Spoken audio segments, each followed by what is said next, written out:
So I don't know about you, but I really can't remember the last time that the whole world was focused on one story.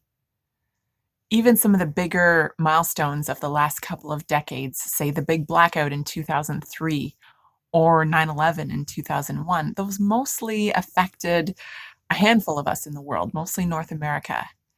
This COVID-19 story, the pandemic that's been declared last week, it really is affecting everybody. Right now, we are mid-March 2020, and we don't know what is going to happen. And there are a lot of words being thrown around to describe this time.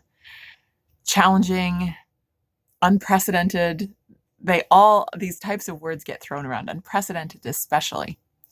And I want to throw out a couple more words and a little bit of context around the way that we're making sense of the world right now. Essentially, we have a lot of fear, whether we admit it or not, whether we're covering it well or not, whether we're handling it and physically picking ourselves up and going to work and doing what we need to do or not. This does bring up a feeling in our bodies that makes us feel like our survival is being threatened. Our amygdala response, our primitive brain, our survival brain that has been keeping us alive for thousands of years, helping us outrun tigers, is being shot off in this case.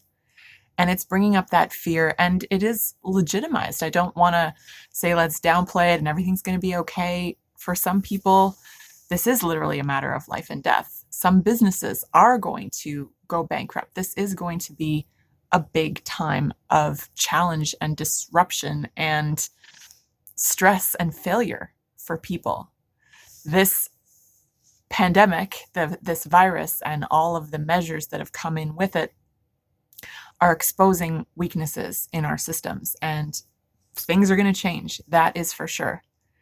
So, without minimizing that, I also want to say that for most of us, this is not going to be a survival level situation. Even if we get the virus, most of us will recover. So, not to minimize the very real human consequences for some people and the reasons that we're doing all this social distancing and all this washing our hands and canceling our vacations that we were supposed to be taking.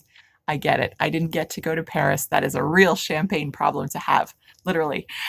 However, for most of us, this is going to be basically an inconvenience. We may experience financial loss. I know myself as a small business owner, I am going to go through that. It is not going to be smooth sailing as it was before. For most of us, this is going to be a weatherable storm. We will find solutions. We will get through this. It'll be stressful.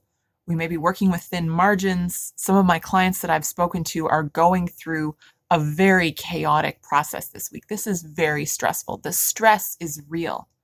However, the way that our brain is interpreting the stress is as a survival level event.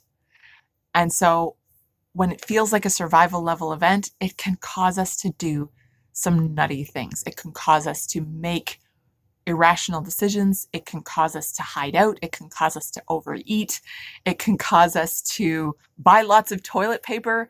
As random as that may seem, it really is about trying to feel safe because we're all having this body response. We all have this primitive part of our brain that is setting off the alarm bell.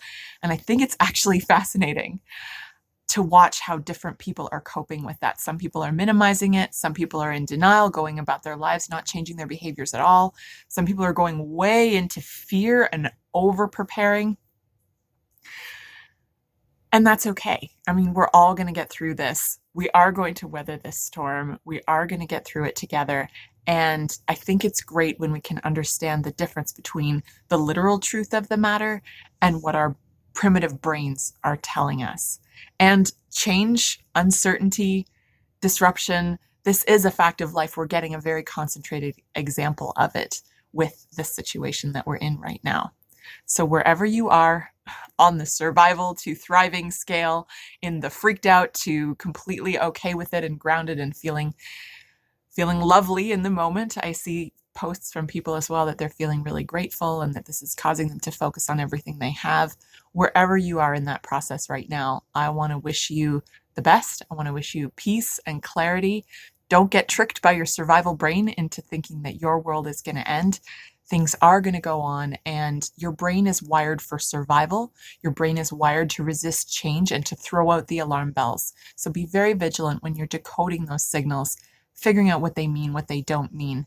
And here's hoping we can all make good decisions, that we can flatten that curve, we can take the necessary measures to protect the most vulnerable around us, and also kind of get our economy going at some point. I wish all the best to all of you, and feel free to throw some comments if you disagree with what I've said or want to share where you're at.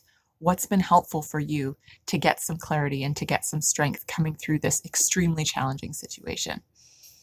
All the best.